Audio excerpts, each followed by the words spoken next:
વાલા ખેડૂત ભાઈઓ, આજે આપણે જામનગર જિલ્લાના જામનગર તાલુકાના ઠેબા ગામે આવ્યા છીએ. ઠેબા ગામના ખેડૂત છે પ્રવીણભાઈ દામજીભાઈ અકબરી અને હસમુખભાઈ દામજીભાઈ અકબરી. એમનો આ કપાસ છે, બે ભાઈઓ છે, બેનો કપાસ છે. અને આ કપાસમાં એની ગ્રીન ઇન્ડિયા ખાતર આપ્યું છે. તો તમે આ કપાસમાં આપણે ખેડૂતને જ પૂછીએ કે તમે આમાં રાસાયણિક દવા છાંટી કે નહીં? રાસાયણિક દવા છાંટી જ નથી, બરાબર.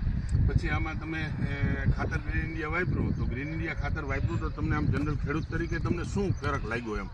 ઉનાળે તલ્લી હતી ને, હા, તલ્લીમાં નાખ્યું તો પછી તલ્લી કાઢીને તરત જ ઓરવીને કપા વાવી દીધો, બરાબર. આ બાજુના આ બે કપામાં કાંઈ ફેરફાર નથી, બરાબર. ખાતર નાખ્યું, બધામાં ખાતર નાખ્યું. ઓકે. અને પછી આ કપાસ વાવ્યા પછી ખાતર ડોઝ તરીકે કંઈ આપ્યું છે? ડોઝ તરીકે એકવાર આપ્યું હતું. ડોઝ તરીકે એકવાર આપ્યું છે. એ પેલા આમાં તલ્લીમાં જાજુ આપેલું હતું, બરાબર છે. એટલે બીજાને નથી થઈ, આને 10 મણ થઈ ગઈ છે. હા, એ તો ખાતરનો પ્રભાવ છે જ, એની અસર તો બતાવે જ ને. પછી હવે ટૂંકમાં આ તમારો કપાસ તો એકદમ બરાબર છે. બાકી તો તમને વધારે ફ્લાવરિંગ માટેની વિગત તો મેં તમને આપી દીધી છે. એ પ્રમાણે તમે છંટકાવ કરજો વિગે 3 પંપ મુજબ, બરાબર. અને બાકી કોઈ પણ પ્રકારનો રોગ આવે ને તો તમે મને ફોન કરજો કે જેથી કરીને હું તમને સાચી માહિતી આપી શકું, બરાબર. ગરમી પડે એટલે થ્રિપ્સ આવશે.